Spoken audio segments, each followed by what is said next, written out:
The Los Angeles Dodgers just dropped a series of bombshells that have the baseball world spinning in circles trying to figure out what Andrew Friedman's master plan actually looks like heading into 2025. In a week filled with roster moves, injury updates, and swirling trade rumors, the reigning World Series champions are making decisions that could fundamentally reshape their bullpen, their rotation, and potentially even their infield. The biggest headline grabber was the shocking non-tender of veteran reliever Evan Phillips, a move that seemed brutal on the surface but might actually be a compassionate, calculated chess move by one of baseball's smartest front offices. Then came the encouraging update on Gavin Stone's recovery from shoulder surgery, giving Dodgers fans hope that their young starting pitcher will be ready to contribute when spring training arrives. But the rumor that has Dodger Stadium buzzing with anticipation and nostalgia is the possibility that franchise icon Corey Seager could be coming home after the Texas Rangers indicated they might be willing to move their superstar shortstop. Buckle up, because what's happening in Los Angeles right now is absolutely wild, and it could determine whether the Dodgers repeat as World Series champions or fall short in their quest for back-to-back titles. Let's start with the Evan Phillips situation, because on the surface, this looks like the Dodgers coldly cutting loose a player who has been instrumental in their recent success. Phillips has been one of the most reliable and effective relievers in the Dodgers bullpen over the past several seasons, consistently getting high-leverage outs and serving as a bridge to closer role when needed. His slider is one of the nastiest pitches in baseball, a pitch that has made countless hitters look absolutely foolish as they swing through it or weakly ground it into infield outs. Phillips wasn't just another reliever occupying a roster spot. He was a legitimate weapon that Dave Roberts could deploy in crucial situations, knowing he would likely shut down opposing offenses. But baseball is also a business, and the harsh reality is that Phillips is recovering from Tommy John surgery and is expected to miss the entire 2025 season. Tommy John surgery has become almost routine in modern baseball, with recovery rates and outcomes generally positive, but it still requires 12 to 18 months of rehabilitation before a pitcher can return to competitive action. For a relief pitcher who relies on elite stuff and command, coming back from elbow reconstruction surgery represents significant uncertainty. Will Phillips still have the same velocity on his fastball? Will his devastating slider have the same bite and movement? Will he be able to command his pitches with the same precision that made him so effective before the injury? These are legitimate questions that don't have answers until he's actually back on a mound facing hitters in game situations. The non-tender decision makes financial sense from the Dodgers' perspective when you consider that Phillips would have been arbitration eligible and likely due a significant raise despite being unavailable for the entire upcoming season. The Dodgers would have been paying millions of dollars for a player who couldn't contribute anything on the field, essentially carrying dead money on their payroll while getting zero return on that investment. In a vacuum, non-tendering an injured player who won't play all season seems logical, even if it feels ruthless. But here's where Andrew Friedman showed why he's considered one of the best executives in baseball, because this wasn't a cold-hearted dumping of a loyal player who helped bring a championship to Los Angeles. Friedman revealed that the Dodgers had extensive discussions with Phillips and his agent before making this decision, and the door remains wide open for Phillips to return to the organization once he's further along in his rehabilitation. This is actually a player-friendly move disguised as a roster transaction. By non-tendering Phillips now, the Dodgers are giving him the freedom to explore the market, see what other teams might be interested, and ultimately make the best decision for himself and his family about where he wants to continue his career. Friedman's comments made it crystal clear that this isn't goodbye, it's see you later. The Dodgers' president of baseball operations explicitly stated that Phillips has been a big part of the team's past success, and they will continue conversations about bringing him back. The plan is for Phillips to showcase himself by throwing off a mound once his rehab allows, giving teams, including the Dodgers, a chance to evaluate where he is physically and what kind of pitcher he'll be post-surgery. If Phillips looks good and his stuff is coming back strong, the Dodgers can re-sign him to a deal that makes sense given his recovery timeline. If another team falls in love with him and offers more money or a better situation, Phillips has the freedom to pursue that opportunity. Either way, the Dodgers avoided paying him for a season where he can't contribute while maintaining a positive relationship that could lead to a reunion down the road. This is the kind of creative roster management that separates elite front offices from mediocre ones. The Dodgers aren't just thinking about 2025, they're thinking about 2026 and beyond, recognizing that a healthy Evan Phillips in 2026 could be extremely valuable, but paying him millions to rehab in 2025 when that money could be used to address other roster needs doesn't make organizational sense. It's business, but it's business conducted with respect and transparency, giving the player agency in his own career while the team maintains financial flexibility. The implications for the Dodgers bullpen in 2025 are significant. Losing Phillips for the season, at least initially, means the Dodgers need to find another high-leverage reliever who can handle crucial outs in the 7th and 8th innings. The good news is the Dodgers have been stockpiling bullpen arms for years, constantly churning through relievers and finding diamonds in the rough who can contribute at high levels. This is an organization that has consistently turned non-roster invitees and waiver claims into effective bullpen pieces. Losing Phillips hurts, no question, but it's not catastrophic because the Dodgers have the infrastructure and scouting to replace his production, at least adequately, if not completely. Now let's shift to the Gavin Stone update, because this is genuinely encouraging news for a Dodgers rotation that needs all the healthy arms it can get. Stone missed most of 2024 with a shoulder injury that raised concerns about whether he would be ready for opening day 2025. Shoulder injuries for pitchers are always scary because they can linger, they can require surgery, and they can fundamentally alter a pitcher's stuff and effectiveness. The fact that Stone is feeling good and expects to be ready for spring training is a massive relief for an organization that needs rotation depth behind their established starters. Stone is still young, still developing, and still has significant upside as a starting pitcher who can eat innings and keep the Dodgers in ball games. He's not an ace, but he doesn't need to be on a team with the kind of rotation depth the Dodgers have assembled. He's a solid back-end starter who can give you quality innings and allow the team to manage their pitching staff strategically throughout a long season. Having Stone healthy and ready for spring training means the Dodgers have another legitimate option in the rotation mix, creating competition and depth that will be crucial for surviving the marathon of 162 games plus playoffs. The shoulder injury recovery is always something to monitor carefully because shoulder problems can recur and can be tricky to fully resolve. But Stone's optimistic comments suggest he's progressed well through his rehab program, and the Dodgers medical staff is confident in his ability to return to full strength. Spring training will be the real test, seeing how his arm responds to ramping up workload and facing hitters in game situations, but the early indications are positive. If Stone can stay healthy and provide even league average production as a fifth starter, that's valuable innings that keep the frontline starters fresh for October. Now we get to the juicy speculation that has every Dodgers fan's imagination running wild with possibilities. Corey Seager, the homegrown franchise icon who came up through the Dodgers system, who won Rookie of the Year, who was the World Series MVP when the Dodgers won it all in 2020, who was absolutely beloved by the fan base before leaving in free agency to sign a massive contract with the Texas Rangers.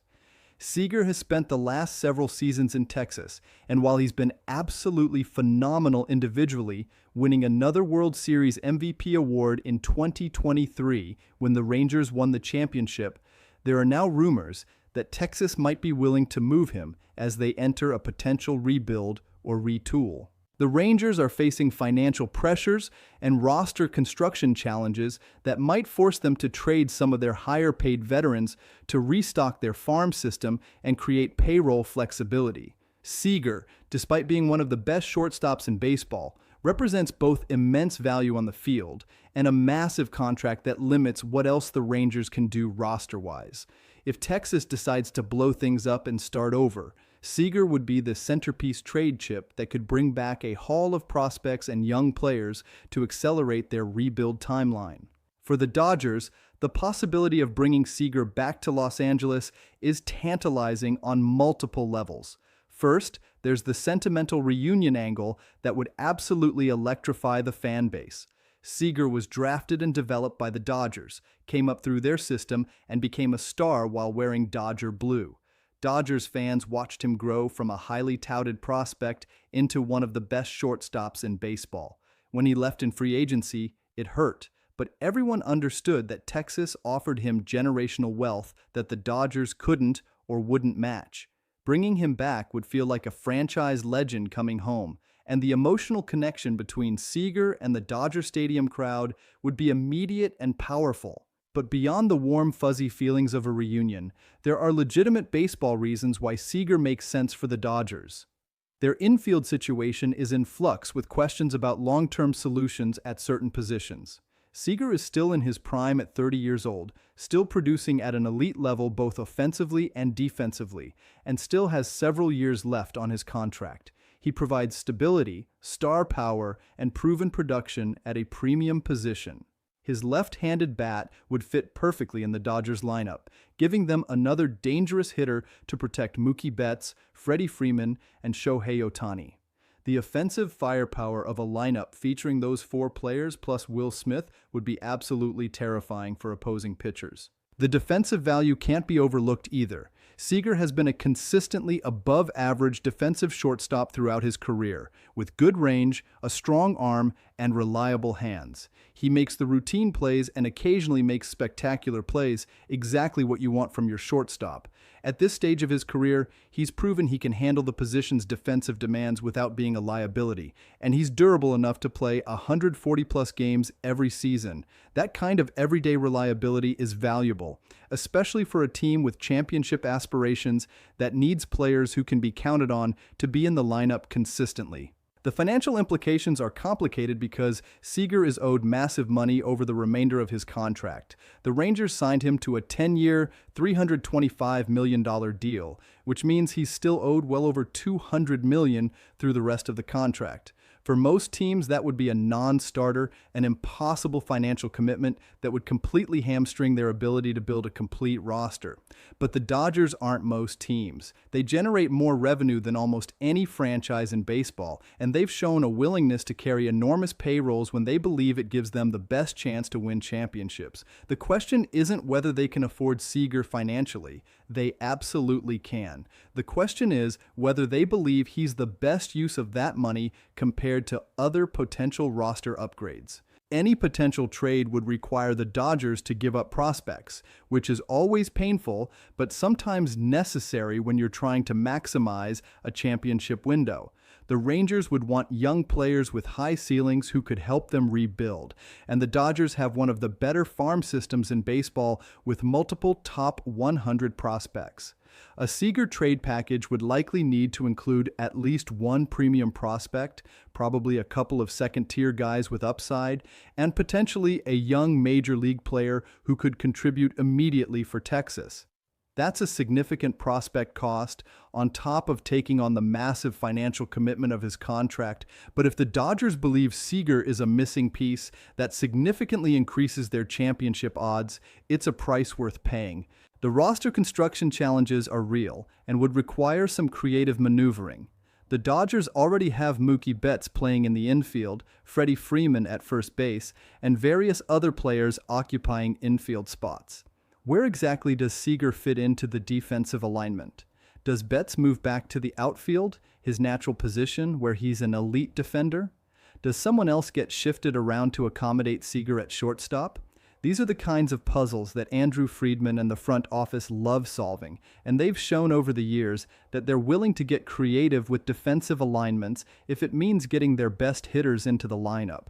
There's also the question of whether Seager would even want to return to Los Angeles. He left for Texas in part because of the contract, but also potentially because he wanted to be the face of a franchise rather than one star among many in Los Angeles.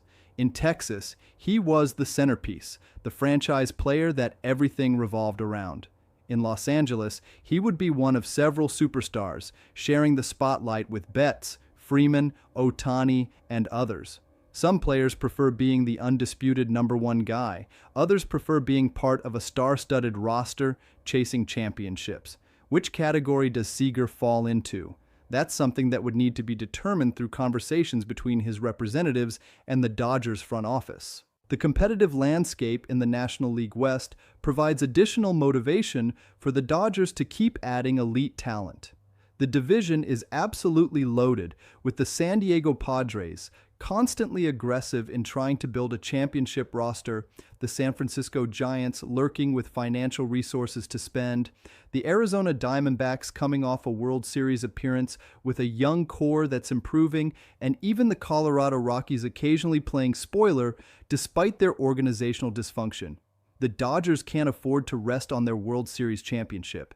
They need to keep pushing, keep adding, keep building the most talented roster possible, because everyone in the division is trying to knock them off the perch. Bringing back Corey Seager would be the ultimate statement move, telling the rest of baseball that the Dodgers are going all in on building a dynasty rather than just celebrating one championship. It would send a message to the clubhouse that ownership and the front office are committed to doing whatever it takes to win multiple titles. It would energize the fan base and create incredible buzz heading into spring training. And most importantly, it would make the Dodgers significantly better on the field, adding an elite player at a premium position and deepening the talent pool in ways that would make them the clear favorites to repeat as World Series champions. The next few weeks will be fascinating as we see how these various storylines develop. Will Evan Phillips eventually re-sign with the Dodgers after showcasing himself throwing off a mound? Or will another team swoop in and sign him? Will Gavin Stone prove during spring training that he's fully healthy and ready to contribute? Or will there be setbacks in his recovery? And most intriguingly, will the Rangers actually make Corey Seager available? And if they do, will the Dodgers be aggressive enough to bring their former franchise icon back home to Los Angeles? Andrew Friedman has built his reputation on being creative, aggressive, and forward-thinking in his roster construction. He's not afraid to make bold moves, not afraid to take on massive financial commitments, and not afraid to trade prospects when he believes it's the right time to maximize the championship window. The Dodgers are positioned to be contenders for the foreseeable future with their core of stars, their deep farm system, their elite player development, and their virtually unlimited financial resources. But championship windows are never guaranteed, and teams that fail to capitalize when the window is wide open often look back with regret at opportunities missed. The Evan Phillips non-tender shows the Dodgers are thinking both short-term and long-term, making hard decisions that maximize their roster flexibility while maintaining relationships that could benefit them down the road. The Gavin Stone update provides optimism that their rotation depth will be better than expected heading into 2025, and the Corey Seager rumors represent the kind of franchise-altering move that could define the next era of Dodgers baseball and potentially lead to multiple championships rather than just one. So Dodgers fans, what do you think about these massive developments? Should Andrew Friedman go all in and bring Corey Seager back home to Los Angeles? Or would that money and those prospects be better spent elsewhere? Do you trust that Gavin Stone will be fully healthy and effective when spring training arrives? And do you think Evan Phillips will eventually re-sign with the Dodgers once he's throwing off a mound? Or is his time in Dodger blue done? Drop your thoughts in the comments, and let's debate what the Dodgers roster should look like heading into their championship defense. If you want to stay locked into every Dodgers rumor, transaction, and breaking news as this wild offseason continues to unfold, smash that subscribe button right now and hit the notification bell so you never miss an update. The Dodgers are always making moves, always scheming, always building toward championship contention, and you don't want to miss a single development. Like this video if you believe the Dodgers should bring Corey Seager back home, and let's see if Andrew Friedman pulls off another blockbuster that shakes up the entire baseball landscape. This is Dodgers baseball, where anything is possible, and championships are always the expectation.